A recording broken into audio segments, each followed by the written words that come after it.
Well, uh, I have a bit of a different video today. Uh, Hello. Obviously, I don't post that much on the channel. I've been kind of busy. First of all, school, uh, and then afterwards, it was some. How should we say? There was some practice for Swedish nationals that were last week, right? Wait, 2 weeks ago. Yeah, sorry. Uh, the days are kind of just floating into each other now. So 2 weeks ago, I played in the Swedish nationals, and so I thought that this would be like just a good recap of the games. I did have quite a lot of games on stream, so I don't know if I will make individual videos for them or if I'll just go over each and every one of them here. I had two CC games on stream. I lost both of them, and I had two draft games on stream. Won and lost one. So when I play on stream, I kind of know what I already need to work on. I know that like I do have some problems when it comes to me not taking enough time with decisions, and I should really be looking to take some more time between each decision because that will end up mattering a lot later on. So now I want to go through the entire day because it was a crazy day. On the Saturday, or actually already on the Friday, I needed to go to bed at like 10 because I needed to wake up at 5. And you're like, why do you need to wake up at 5? It's nationals. Like nationals doesn't start until like 9. Um, but the thing is that even though I'm pre-qualified, because I qualified through ELO, this was before Warsaw, so I hadn't gotten my ELO drop yet. I think I still would have qualified even with that. They're like you have the competitive players in Sweden, and basically most of them get the invites. I mean, I would consider myself one of them now, so there's that. But basically, what ended up happening was I went to bed at like I think 10, uh, approximately, and I woke up at 5. So what do I do when I wake up? I obviously ate breakfast and just chill. Basically, I eat breakfast and I chill for a bit because I know that I'm gonna be walking to a friend, and we're gonna go down to the central station, pick up a few other people that's also going from here, and then we're gonna drive to Dragon's Lair, which was where the Nationals was at. But then, then comes the problem. So I arrive. We said that we were meeting at like 6:40 at about that time, 6:35, 6:40, and I call my friend and he's not answering. So I panic. I just spam call, spam call. I don't have his number. I only have him on Messenger. So it doesn't go through to his phone, which I'm like, oh no. Like, because it's too late for me to take the bus at that point. I can't take the bus down to the central station, and we don't have enough spaces in the cars either way. So, like, fuck, what do I do? I don't know at all. Like, I don't know what I should do in that scenario. So what I end up doing is I end up writing in the group chat. His friend calls him.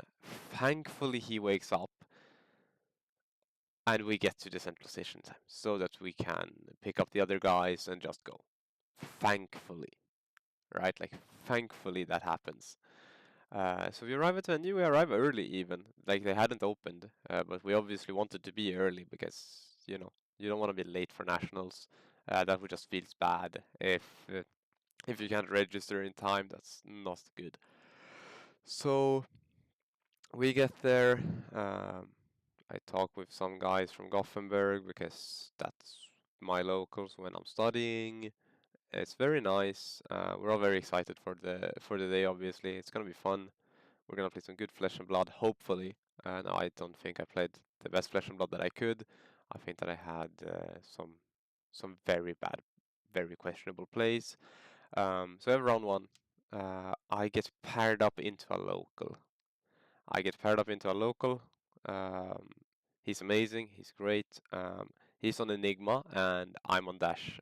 I'm on the OG Dash, just as I was last year. Uh, I thought about going Hatch's Dory, but then I remembered that Enigma is in this meta. And when Enigma is in the meta, I am not touching Hatch's Story. I am not even touching it. I'm not even thinking about it. Do you want to know why? Because it's an auto lose. Like, I I thought that you could have some play in it, but you can't. Like I tried it so much because me and my friend Jacob, we're gonna come back to him later. No, don't you worry, don't you worry.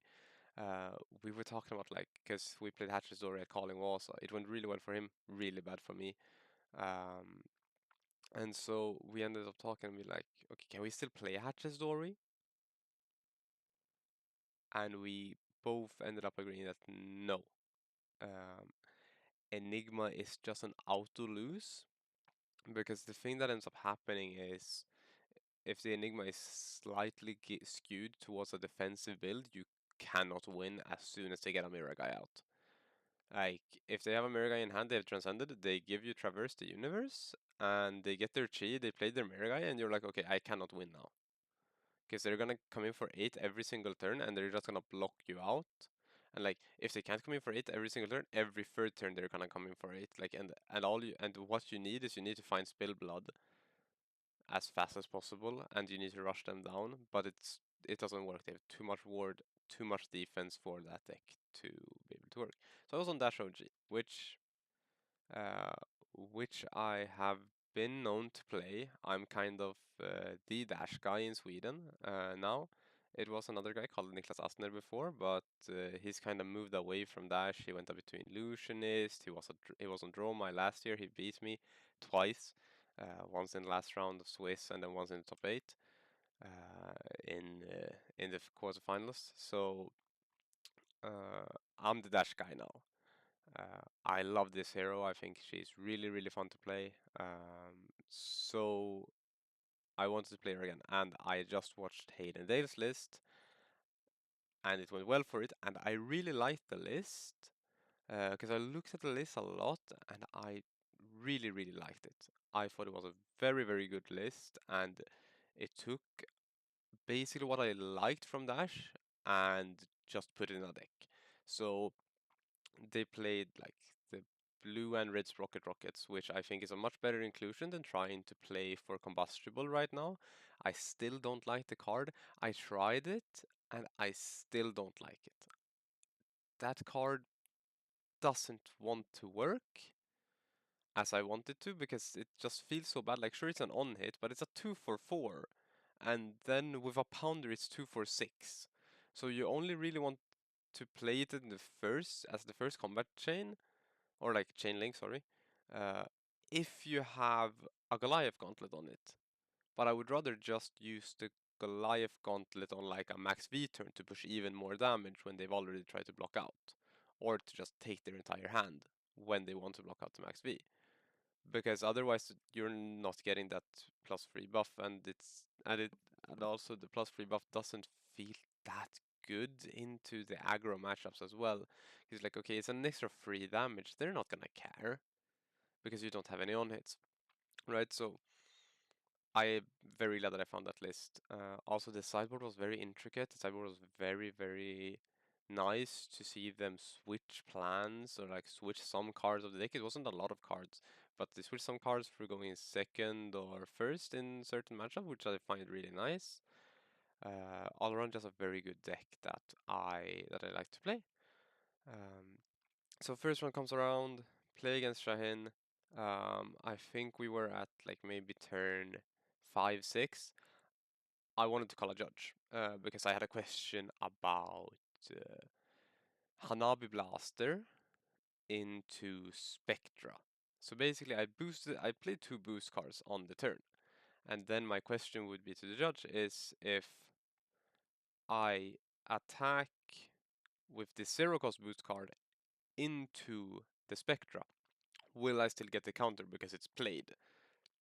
Because Hanabi Blaster specifies played cards, you don't have to boost the cards. Because when you're into Spectra, you never get to boost the card. You don't get to choose that, you just can't do it because it doesn't count as attacking. Um, he ruled it as no, and I thought he was wrong, so I should have just said I would like to appeal this decision, which I'm in my full right to do. I didn't do it because I think it's a bit as he was my friend, and so I trusted him more to have to be correct. But like looking at it again, uh, I should have appealed. I still won the game. It got very close. I was on the last Hanabi swing, so I went for a max V turn, and that was just what I needed to get an extra Hanabi counter to then go Achilles after the max V into a Hanabi Blaster for 5. So I think I went and gone around like 25 damage on a turn because I didn't have that much left. If I didn't have any cards on deck after that. So that was pretty nice. Won round 1. Round 2 I was up against a Riptide. And so the Riptide matchup I think is weird, right? Like it's not bad per se, but it's also not that good. Because you're starting Pounder in the matchup, and oftentimes that that can make them be able to activate a lot more of their traps, but you still need it for the aggro, right? Like you still need it's very important. Um, but my opponent ended up going for a play that was to arsenal a card on the last turn with the Riptide ability because it was an arrow, so we wanted to arsenal it, uh, and that made him not have enough defense to live. So he was a bit greedy because I was at 2, so he could have just waited with the card in hand, use it to block, and then I would have to try and find some bullshit to win. So I won that one because he was greedy. And then third game is on stream, so I think let's watch it. Here we have day 1. Uh, let's see, we have it here. Uh, I think a lot of this isn't that interesting, so I'm gonna see if I can get to the critical point. Okay, this is after the critical point. Because I basically have one thing. I have 2 pounders out, so like this game should just be out to win. But the problem is I'm too low here. So I might have 2 pounders, but I'm too low. The critical point is here, I think. Yes, yeah, it is. So the critical point is here. I have 1 pounder out. I have 1 Teclocore. I have a high octane and 3 zero cost boost cards in my hand. Oh, whew. Uh, and so what I do here is I'm basically saying I'm gonna take everything here. And you can see that he goes with the misplayed. I say no blocks. He goes with the scale pillar. Now here, what I should do is I should block with gauntlet. Now I know he has 1 card in hand, and I'm pretty sure that if he's gonna react on it, like what is gonna end up happening is he's gonna take the high octane. So I'm fine with that. But what I should be doing here is I should be blocking with Goliath Gauntlet to get rid of the scale pillar. Right? But what ends up happening is I take it, then comes the surgical, I block 4/4. I know that I block 4/4, but that means that he can just arousing wave me off of the tunic. Which means that I can't max V, and that mistake ends up costing me the game. He also rips another high octane off top, so that's kind of bad. We talked about this after the game. So yeah, that was it. Let's go to draft. That's basically the interesting point there. Wait, did they misspell my name? I just realized. They did! Okay, let's see. Oh, that was the first game. Conrad was sitting to my right, and he went into Enigma very, very late. Um, so let's go into this game. Oh yeah, I was on the other side. I have my Arsenal token still from Warsaw. I just love it. I mean, my deck should have been 3-0, but I messed up. So here I'm just making sure to protect my wards as much as possible. Um, because that's like what I felt that I want to do in this matchup. I just want to protect my wards. And he comes in with a Mindset Sire. I'm like, this does feel a bit bad because I have just used my entire hand for this.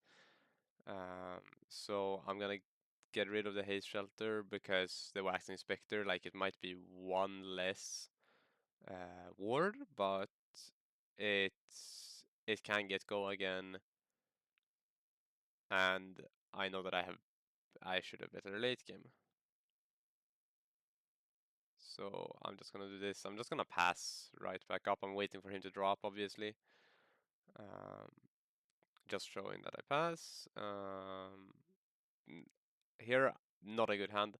I think there was a miss here as well because I forgot about the floating prevention, which is so annoying because I do not play uh, a deck that runs Battlefront Bastion. Like, I love the card. The card is amazing, but I forgot that I had the floating prevention, so I block out too much that I don't need to.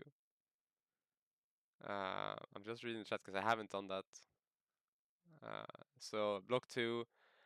Here, what I should do, and the casters came up to me afterwards and said, or like one of the casters did, and said, you know, you can use like a dice to show the one remaining prevention so that you don't forget it, because the thing is he's coming in with a Desires of Flesh, which, so now the prevention becomes very important. So I block for free, uh, and then I play a Moon Chakra, so I block out, basically.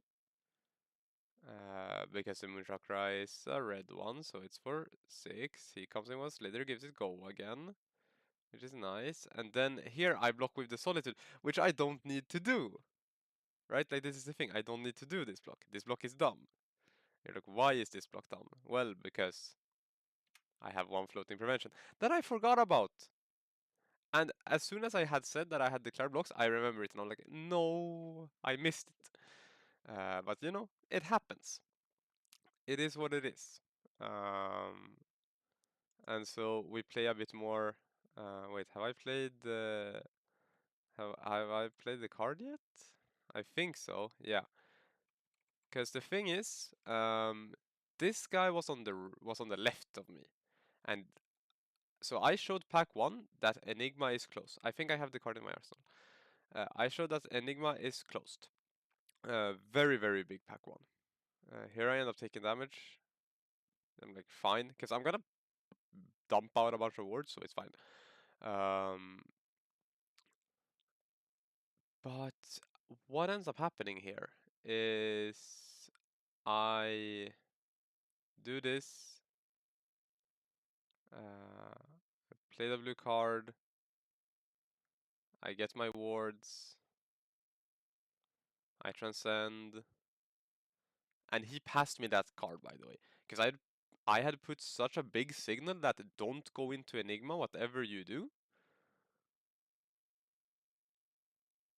and so he's not in Enigma. Here I think I have 2 chi, so I should just be activating Enigma before it resolves to get an extra counter, right? Like, yeah, wait, I have 3 chi in my hand? Yeah. Yeah, so I should be just activating Enigma 1 extra time there. I don't know why I didn't do that. That's dumb. To go again. Yeah, and then I think the judge said like, you were so good on stream the first game because I showed everything. I showed all of my attacks. I showed all my attack powers, right? And then this game, I just forgot about it. But this game ends up grinding a bit. He ends up needing to block, so.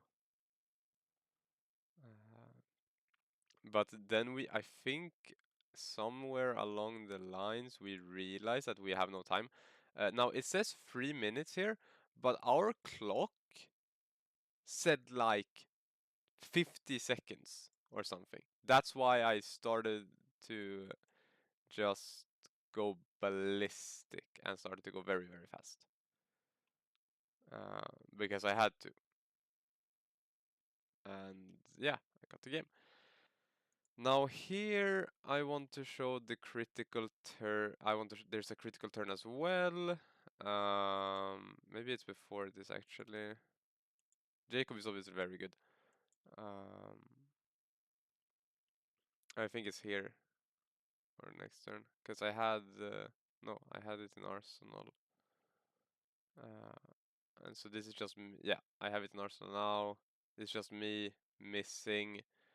I could have come in for 11 here, but I missed it. So you know, feels bad. Uh, it's uh,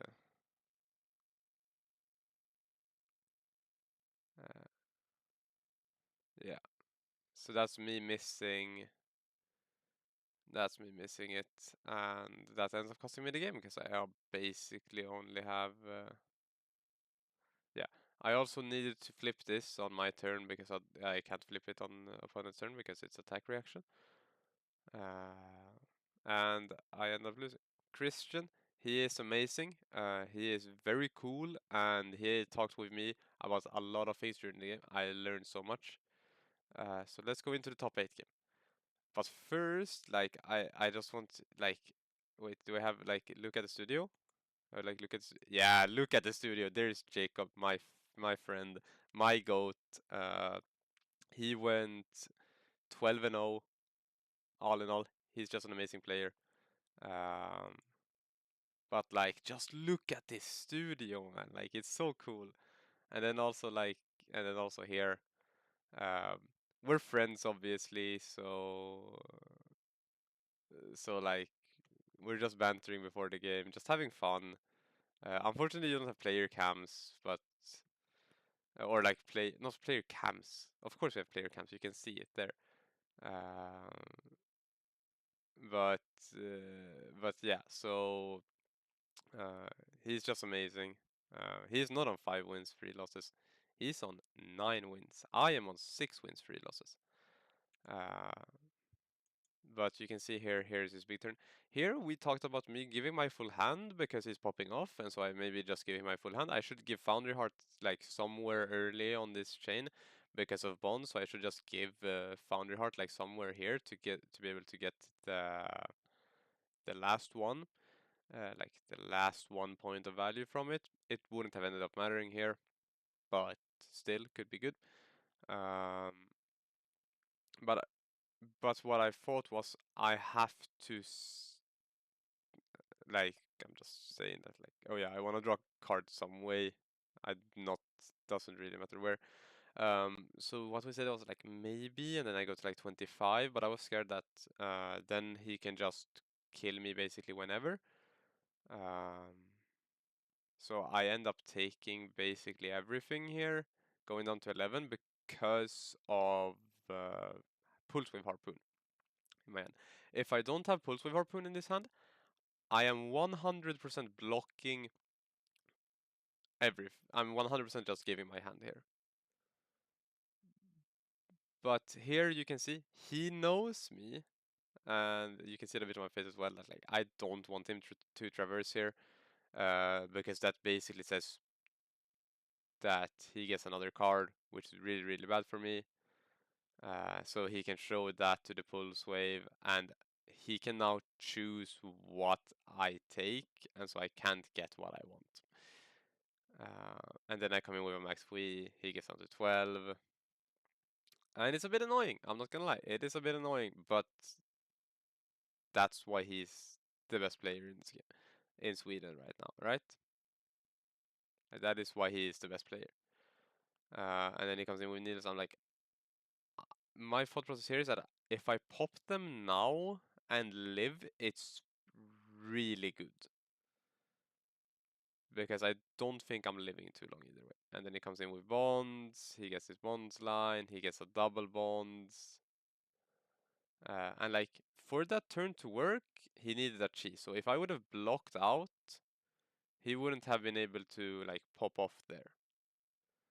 But I played against that list so much that I'm pretty sure that he should have a pop off there most of the time. That's my thought process there, is that he has a pop off most of the time, and so I can't block there because he can probably push enough damage, even though I've already blocked and gone to like, I would have been at like 25, I think, even if I block with my entire hand, which, yeah, 11 and you 26 is where I would have been. I would have been at 26, right? And so my thought process is I'm probably dead from there either way, even though I have a max V in Arsenal. Because sure, he might not be able to kill me, but he's on too high life that even if he doesn't present anything good next turn, I'm still probably dead because he still has Traverse, right? So because of the fact that he still has Traverse, I also give him more time to find another Art of War or another Ancestral, which is a problem. So in my opinion, I ended up creating more problems for myself rather than going for the Pulse Wave line, which was in my head my out for that game, is him not giving me Traverse and me getting to Pulse Wave. I'm probably should have looked for a way to get a 4 Pulse Wave, right? Like a Pulse Wave open on 4 instead of on 3, but I did not find any way because I needed to break the chain because I had a throttle instead of like a 1 or a 0 cost booster. So that was really annoying, but he played better. Again, so like micro mistakes that have cost me the games. These were my games on stream. The other games weren't that interesting, to be honest.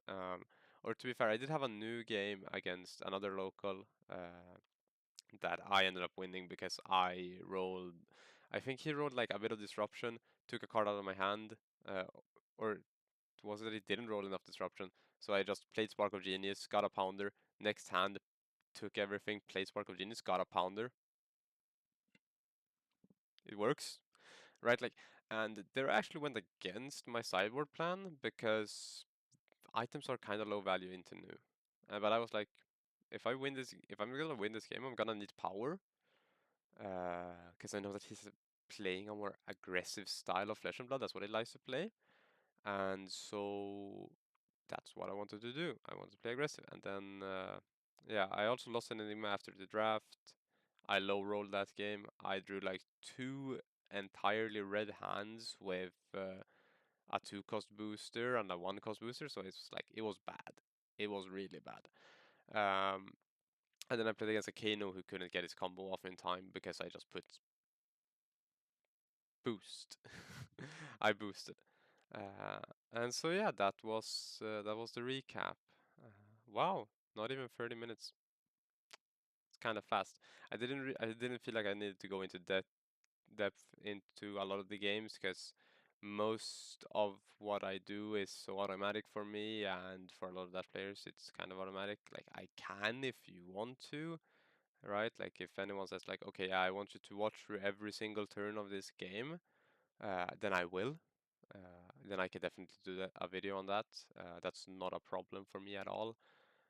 So I will if anyone wants it really. Um, but yeah, I ended up top 8 somehow. I had a pseudo winning in the last round. I needed my local to lose. That was the only way for me to get to top 8 because messed up I messed up last draft round. That should have been a win. If that's a win, then it's a lot easier for me to get top 8. I also messed up the what more round did I mess up? I messed up the round before draft. So I did have so I definitely could have played better, in a sense, which is always good. It's always good that I can play better. I like that. Uh, yeah, so I got top 8 in Swedish Nationals this year again. I got top 8 last year too. But this year I really wanted to get top 8 because we were actually getting playmats this time as well. I felt so robbed last year, not getting a playmat, not getting an invite to Worlds when it's in Barcelona. Like I really, really wanted that invite, but I didn't get top 4, so I didn't get the invite. We also didn't get playmats for the entire top 8. It was only the top 4. We still got money for it though. I got that this year as well. Last year I went even because train costs a lot of money because I needed to go back to Gothenburg back then. But now I'm living in Uppsala for the moment, so it's fine. It's not that much. Still plus, not like last year where I went square even. But it was fun. I love this game still. This game is amazing. It's just so much fun to play and discuss the game with all of these brilliant players that we have in Sweden and in North for that as well. Like the casters were from Norway and they were amazing. They were really, really good. They did like both days, no breaks, except for when the players had breaks. So it was really, really cool. They were very, very good, and they're very, very knowledgeable about the game. Um, I can see some differences in playstyle, though. I'm a bit more aggressive than the caster that ended up talking to me afterwards. Uh, but what I learned is calculate more. That's a good thing. Good thing to do in Flesh and Blood. Just calculate more. Because like Dash has become so second nature that I don't really calculate in my head. I just know the numbers, right? Like it's really weird to explain it to anyone, but when I've played the deck enough, I just know the numbers. I don't need to calculate. I only need to calculate what my opponent can do and my opponent's numbers. That's all I need to do. I don't need to calculate my own, which is very, very weird. Um, and so, yeah, that's Swedish Nationals. Banger. Super fun. I just wanted to get top 8 to get to the to get to the studio because that studio was amazing. Um, yeah, I'm not playing in the Pro Tour, unfortunately. I am not good enough to get an invite yet. I couldn't play in the Pro Quest as well because of school, so that's very unfortunate for me. Because I mean, my goal right now is, well, first of all, play callings, play these bigger type events, play and go into Europe and just play, get better at the game, get to a point where I know I should be. Because I don't think I'm that bad of a player. I think that with enough practice, I can become a great player. And the great player, or not great player, tight players win tight games. That's from Peter. He said so during the stream. Very good. He had a lot of good one-liners. So I really want to get to the Pro Tour sometime. That's my current goal, is get to the Pro Tour. Uh, or maybe right now, because I do have an invite to Worlds. I really want to get to Worlds. That would be a dream come true because I've always wanted to go to Japan as well. And going to Japan, playing Flesh and Blood, maybe staying there a week longer, that would be amazing, right? That just sounds really good and sounds really fun. So that's something that I would like to do. Yeah, that's it. That's my current goal. We'll see if I go to Japan for Worlds. I don't know yet, because I mean I'm a student. I need to know how it fits into my schedule. I'm excited for Rosetta. I mean, I think Dash is gonna LL soon, and so then I'm on Florian. I'll probably still be on Florian, but I'll always have Dash in my pocket. I'll always have that deck in my pocket.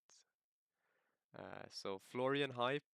I will definitely be making some videos on him, because that hero is insane. That hero is really good, or at least he sounds really good on paper. from what we know about its ability right now. And if it's the same, but just tuned down a bit for CC, like maybe 6, 7 cards, it's still gonna be insane. Honest, so I'm tuned for that. It's gonna be really fun. We're gonna get the Wizard spoil next week in the Pro Tour. That's also gonna be amazing. Wait, no, next week, 2 weeks. No, next week. Yeah, it is. That's gonna be very, very fun. So yeah, that's my current goals. I think I'm gonna end the video here. It's a long one again, 35 minutes. Again, like I can't seem to get these shorter. I don't know why. I like talking, so uh, yeah, that's it. I am officially stuck in top 8. So see you.